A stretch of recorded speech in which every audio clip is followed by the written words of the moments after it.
Raghava Lawrence, P. Vasu కాంబినేషన్లో తెరకెక్కిన horror comedy Chandramukhi 2. 2004లో విడుదల అయి తమిళనాట ఇండస్ట్రీ హిట్గా నిలిచిన చంద్రముఖి సినిమాకు ఇది సీక్వెల్.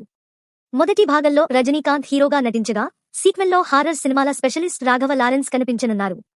చంద్రముఖి 2లో కంగనా రనౌత్ టైటిల్ రోల్లో నటించారు. ఈ సినిమాపై తెలుగు, తమిళ భాషల్లో మంచి అంచనాలు నెలకొన్నాయి. మరి ఈ సినిమా ఎలా ఉంది? రంగనాయకి రాధిక శరత్ కుమార్ కుటుంబం చాలా పెద్దది.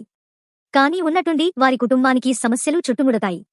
కుటుంబం మొత్తం వారి కుల దైవం గుడిలో పూజ చేస్తే కష్టాలు తొలగిపోతాయని స్వామీజీ రావు రమేష్ చెప్పారు. దీంతో వేరే మతానికి చెందిన వ్యక్తిని ప్రేమించి లేచిపోయిన కూతురి పిల్లలను కూడా తీసుకురావాల్సి వస్తుంది.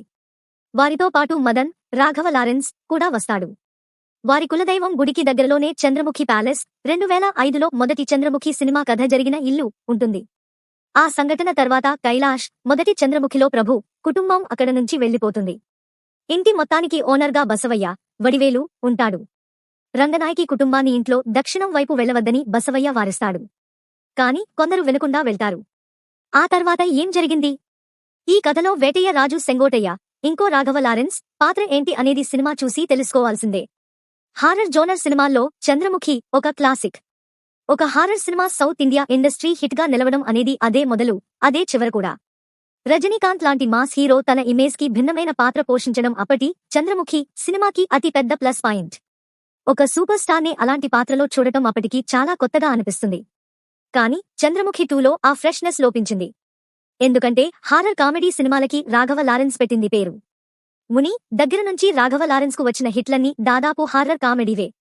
అంతేకాకుండా రాఘవ లారెన్స్ హారర్ సినిమాలకి, చంద్రముఖికి నక్కకి, నాకలోకానికి ఉన్నంత తేడా ఉంటుంది. కానీ చంద్రముఖి 2ని రెండిటికీ మధ్యలో తీసే ప్రయత్నం చేశారు. అది కొంతవరకు వర్కౌట్ అయింది కూడా. ముఖ్యంగా స్క్రీన్ ప్లే, పాత్రలు అన్నిటి విషయంలో చంద్రముఖిని యాజిటీజ్గా ఫాలో అయ్యారు. మొదటి భాగంలో జ్యోతిక పాత్రను చంద్రముఖి ఆత్మ పీడిస్తున్నది అని తెలియడంలో కాస్త థ్రిల్లింగ్ ఫ్యాక్టర్ వర్కౌట్ అవుతుంది. కానీ ఈ సినిమాలో మొదటి సీన్ చూడగానే ఈసారి చంద్రముఖి ఎవరిని పడుతుందో ఈజీగా గెస్ చేసేయచ్చు. హీరో ఇంట్రడక్షన్ ఫైట్, వెంటనే మహల్కు వచ్చేటప్పుడు పాట, ఈ కుటుంబం దగ్గర అవమానాలు ఎదుర్కోవడం, ప్యాలెస్ పక్కన ఉండే పేదవాడి ఇంట్లో ఉండే అమ్మాయిని హీరో ఇష్టపడటం, ఆ అమ్మాయి ప్యాలెస్ లో తిరుగుతూ దెయ్యం పట్టినట్లు బిల్డప్ ఇవ్వడం, ఇవన్నీ సేమ్ టు సేమ్ మొదటి చంద్రముఖిలానే ఉంటుంది. మొదటి భాగం స్క్రిప్టు పక్కన పెట్టుకుని పాత్రలను మాత్రమే రీప్లేస్ చేసినట్లు, అది మన తప్పు కాదు. రచయిత, దర్శకుల గొప్పతనం. స్క్రీన్ ప్లే పరంగా ఈ భాగంలో చేసిన మార్పులేమైనా ఉన్నాయా అంటే మొదటి భాగంలో ఉండే రాజు పాత్ర ఆత్మను తీసుకురావడం, చంద్రముఖి పట్టిన పాత్రను ఇంటర్వల్కు పరిచయం చేయడం, ఫ్లాష్ బ్యాక్ను మార్చి నిడివి పెంచడం కేవలం ఇవి మాత్రమే. సినిమా ప్రారంభంలో రాఘవ లారెన్స్ యాక్షన్ ఎపిసోడ్ కాస్త భయపెట్టిన తర్వాత మళ్లీ అటువైపు వెళ్లకుండా జాగ్రత్త పడ్డారు. ప్రథమార్ధంలో కథ చాలా నెమ్మదిగా సాగుతుంది. వడివేలు కామెడీ పెద్దగా వర్కౌట్ కాలేదు. ఫస్టాఫ్లో రాఘవ లారెన్స్ దయ్యాల్లోని రకాల గురించి వడివేలుకు ఎక్స్ప్లెయిన్ చేసే సీన్ దాదాపు 5 నుంచి 10 నిమిషాల మధ్యలో ఉంటుంది. మల్లీశ్వరిలో వెంకటేష్, సునీల్కు కథ చెప్పే ఎపిసోడ్ను ఇది గుర్తు చేస్తుంది. కానీ ఈ సీన్ నవ్వించకపోగా విసిగిస్తుంది. అలాగే మొదటి భాగంలో ఉన్న పెయింటర్, దొంగ స్వామీజీలుగా వచ్చే మనోబాల పాత్రలను ఇందులో కూడా రిపీట్ చేశారు. ఈ రెండు పాత్రలు ఒకే సీన్లోనే వచ్చిన నోస్టాల్జిక్ ఫీలింగ్ను ఇవ్వవు, నవ్వించవు, భయపెట్టవు. ఉన్నాయంతే. ఇంటర్వెల్ వైపు సాగే కొద్దీ కథనంలో వేగం పెరుగుతుంది. ఇంటర్వెల్ బ్యాంగ్ బాగా వర్కౌట్ అవుతుంది. అక్కడ వచ్చే ట్విస్ట్ ని ముందే గెస్ చేయగలిగినా ఆ పాత్రలోని నటి పెర్ఫార్మెన్స్తో మెప్పిస్తారు. సెకండ్ హాఫ్ ప్రారంభంలో మళ్లీ గ్రాఫ్ కిందకి వచ్చేస్తుంది. రాఘవ లారెన్స్, మహిమా నంబియార్ల లవ్ ట్రాక్, పాటలు విసిగిస్తాయి. మొదటి భాగంలో రజనీకాంత్, నయనతారల ట్రాక్ తరహాలో నడిపిద్దామనుకున్నా కానీ అది సరిగ్గా వర్కౌట్ అవ్వలేదు. ఎప్పుడైతే వేటయ్య రాజు ఫ్లాష్ బ్యాక్ మొదలవుతుందో అక్కడ నుంచి మెల్లగా వేగం పుంజుకుంటుంది. చంద్రముఖి మొదటి భాగంలో ఉండే ఫ్లాష్ బ్యాక్కి కొత్త కోణం అద్ది చూపిద్దాం అనుకున్నారు. కానీ అది సినిమా లెంత్ను కూడా పెంచేసింది. ఫ్లాష్ బ్యాక్లో పెద్దగా పసలేకపోయినా పర్లేదనిపించిందంటే దానికి రాఘవ లారెన్స్, కంగనా రనౌత్ల పెర్ఫార్మెన్స్ కారణం.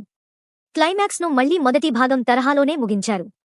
చివర్లో చంద్రముఖి 3కి ఇచ్చిన లీడ్ మరీ సిల్లీగా అనిపిస్తుంది. Oscar award winner MM Keeravani బాగానే ఉన్నా పాటలు కానీ, నేపథ్య సంగీతం కానీ తన స్థాయికి తగ్గట్లు లేవు. సెకండ్ హాఫ్లో కంగనా రనౌత్ ఇంట్రడక్షన్ సాంగ్ మెప్పిస్తుంది. ఫ్లాష్ బ్యాక్లో వార్ సీన్లో వచ్చే బ్యాక్గ్రౌండ్ స్కోర్ బాహుబలిని గుర్తు చేస్తుంది. లైకా ప్రొడక్షన్స్ నిర్మాణ విలువల విషయంలో మాత్రం ఎక్కడా తగ్గలేదు. ఆర్డి రాజశేఖర్ ఛాయాగ్రహణం ఆకట్టుకుంటుంది. ఇక నటీనటుల విషయానికి వస్తే రాఘవ లారెన్స్కు ఇలాంటి పాత్రలు చేయడం కొత్తేమీ కాదు. 2007లో వచ్చిన ముని దగ్గర నుంచి లారెన్స్ ఇలాంటి పాత్రలు చేస్తూనే ఉన్నాడు. మనం చూస్తూనే ఉన్నాం.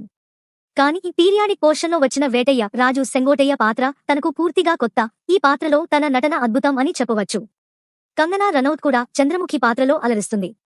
చంద్రముఖి ఆత్మ పట్టిన పాత్ర పోషించిన నటి మొదట్లో ఆకట్టుకున్నా తర్వాత తన నటన అంత ఎఫెక్టివ్గా అనిపించలేదు. మిగతా పాత్రలందరూ తమ పాత్రలకు న్యాయం చేశారు. ఓవరాల్గా చెప్పాలంటే చంద్రముఖిని దృష్టిలో పెట్టుకోకుండా ఒక సాధారణ హారర్ సినిమా చూస్తున్నామనే ఫీలింగ్తో వెళ్తే చంద్రముఖి 2 ఒకసారి చూడవచ్చు. మొదటి భాగం స్థాయిలో అంచనాలు పెట్టుకుంటే మాత్రం నిరాశపడతారు. సీక్వెల్ అంటే మొదటి భాగాన్ని కొనసాగించాలి, కానీ దాన్నే వేరే నటులతో తీయడం కాదు కదా అనే ఆలోచన కూడా వస్తుంది. చంద్రముఖి 2 హిట్ అయితే చంద్రముఖి 3 రజనీతో మళ్లీ చేస్తామని పి. వాసు చెప్పారు. మరి ఈ సినిమా చూశాక రజనీ ఆ సాహసం చేస్తారో లేదో చూడాలి మరి.